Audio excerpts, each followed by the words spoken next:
ওকে ওকে, এবার শোনো। যদি কখনো আমরা কন্ডিশনাল সেন্টেন্স বুঝতে চাই যে কন্ডিশনাল কিনা, সেক্ষেত্রে দুইটা ওয়ার্ডকে ফোকাস করব। একটা হচ্ছে তোমার ইফ, আর একটা হচ্ছে আনলেস। তো তোমাকে যদি আমি সবগুলো কোশ্চেন সলভ করাই, তুমি এর মধ্যে দেখতে পাবা যে 95% কোশ্চেন ইফ দিয়ে এসেছে, আর বাকি 5% কোশ্চেন আনলেস বা অন্য অন্য ওয়ার্ড দিয়ে এসেছে। সুতরাং আমাদের এখন মেইন কাজ, ফোকাস থাকবে ইপের দিকে। কার দিকে বলতো? ইপের দিকে। তো মনোযোগ দিবি। ইফ, বুঝার চেষ্টা করবি আনিস ভাই কি বলতেছে। ইফ, ইফ, এই যে তিনটা ইফ বলেছি আমি, এই তিনটা ইফ অনুযায়ী আমরা অ্যান্সার করাবো। বোঝার চেষ্টা করবি ভাই আমার। ওকে, এই যে ইফ, মাথায় রাখবি এখানে সবগুলোর পরে কমন একটা সাবজেক্ট দেয়া থাকবে। সুতরাং এটা নিয়ে তোর কোনো ঘাবড়ানোর দরকার নেই। জাস্ট আমি যা লিখতেছি তাই দেখ, আমি যা লিখতেছি তাই দেখ। মশা মাস। আচ্ছা দেখো, আমি যা লিখবো তাই দেখবা। তোমার কাজ সিস্টেমেটিক ভাবে, ঠিক যেভাবে বলবো সেভাবে, এই সাবজেক্টের পর তোমার কাজ সাবজেক্ট দেখা না, মুখস্থ করা না। তোমার কাজ শুধু সাবজেক্টের পর ভাই। তুমি দেখবা যদি সাবজেক্টের পর কোনোভাবে V1 থাকে, সাবজেক্টের পরে V1 থাকে, যদি সাবজেক্টের পরে কোনোদিন কোনো V2 থাকে, অর ওয়্যার থাকে, ওয়্যার থাকে। আর একটা হচ্ছে 3 নাম্বার যেটা, সেটা হচ্ছে হ্যাড প্লাস V3। মনোযোগ দিও ভাই। এই যে তিনটে স্ট্রাকচার দেখাইছি, এভাবে কিছু সময় চলবে। চলার পর যেটা হচ্ছে,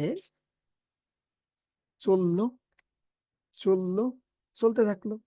এখন তোমার কাজ, এই যে আমি একটা ব্র্যাকেট দিয়ে দিচ্ছি, বোঝার চেষ্টা করবা। তোমার ফোকাস খালি আমার যেটা আমি ব্র্যাকেট দিচ্ছি এইটার দিকে, সাবজেক্টের দিকেও না, কোনো অবজেক্টের দিকেও না। এই যে ব্র্যাকেট দিয়ে দিচ্ছি এইটার দিকে শুধু তাকাবা, যে ইফ যুক্ত অংশে আসলে কি আছে। থাকার পরে সুন্দর করে একটা কমা থাকবে, নিশ্চিত থাকো মাঝখানে কমা থাকার কথা, গ্যারান্টি থাকবে। কমা থাকার পর এখানে আবার নতুন করে একটা সাবজেক্ট বসবে। তোমার কোনো কাজ নাই সাবজেক্টে, আমি জাস্ট স্ট্রাকচারটা লিখতেছি, সাবজেক্টে তোমার কোনো কাজ নাই, সাবজেক্ট দেয়া থাকবে। সাবজেক্টের পর তোমার কাজ হবে সিম্পল, এই যে খেলা, দুঃখিত মশা। এবার দেখো, উইল, হ্যাঁ, অথবা ধরো দ্বিতীয় নাম্বারটা, উইলের পরে কিন্তু তোমরা জানো কিন্তু V1 বসে, V1, হ্যাঁ, উইলের পরে আমরা জানি V1 বসে। তো এই জায়গা তোমার খেলা, সম্পূর্ণ কোশ্চিনটা এইটুক ঘিরেই চলতে থাকবে। এই যে উইল নিয়ে তোমার খেলা। এরপরে তুমি যা বসাবা, এখানে উইলের পরিবর্তে উড দিতে হবে, আমি বুঝিয়ে দিব, আগে লিখে নিই। উড প্লাস ধরো V1 ব্র্যাকেট ক্লজ। এরপরে ধরো এটা হবে এরকম ভাইয়া, উড হ্যাভ প্লাস V3। বোঝার চেষ্টা করো। এই তিনটে স্ট্রাকচার নিয়ে আমাদের কাজটা হবে। এখন আমি একটা জিনিস বুঝাবো, দাগাবো আর বুঝাবো, বোঝার চেষ্টা করো। তো এখানে দেখো ইফ কমন, সাবজেক্ট কমন, এখানে গ্যাপ থাকবে না। সুতরাং তোমাকে তাকাতে হবে, হয় তোমার গ্যাপটা এখানে বোঝার চেষ্টা করো, এই যে উইল এর পরে V1, এই অংশটাতে গ্যাপ থাকবে, আর না হলে শুধু V1 এই সাইডে গ্যাপ থাকবে। বোঝার চেষ্টা করবে, হয় এখানে V2 অথবা ওয়্যারের জায়গায় গ্যাপ থাকবে, আর না হলে এখানে উড প্লাস V1 এর জায়গায় গ্যাপ থাকবে। তো তোমার কি করতে হবে? বাম সাইড দেখে ডান সাইড বসাইতে হবে, ডান সাইড দেখে বাম সাইড বসাইতে হবে, আর কোনো কাজ নেই। যদি কোনো অবস্থাতে তুমি দেখো এই সাইডে হ্যাড প্লাস V3 আছে, তখন তোমার সিম্পল কাজ হবে ওই সাইডে এমন একটা অপশন খোঁজা যেই অপশনে উড হ্যাভ এর পরে, উড হ্যাভ এর পরে ডিরেক্টলি V3 দেওয়া আছে। তাহলে তোমার কাজ কি? ইফ পাওয়ার সাথে সাথে আমি দেখলাম অপোজিট সাইডে গ্যাপ, এই সাইডে যদি V1 থাকে ওখানে আমি খুঁজবো কোন অপশনে উইল আছে। যদি এই সাইডে কোনো সময় V2 অথবা ওয়্যার থাকে, যেহেতু এখানে V2 বা ওয়্যার পাস্ট হয়ে গেছে তার মানে উইলের পাস্ট তখন উড হয়ে যাবে, খুব কমন ভাবে অ্যান্সার হবে।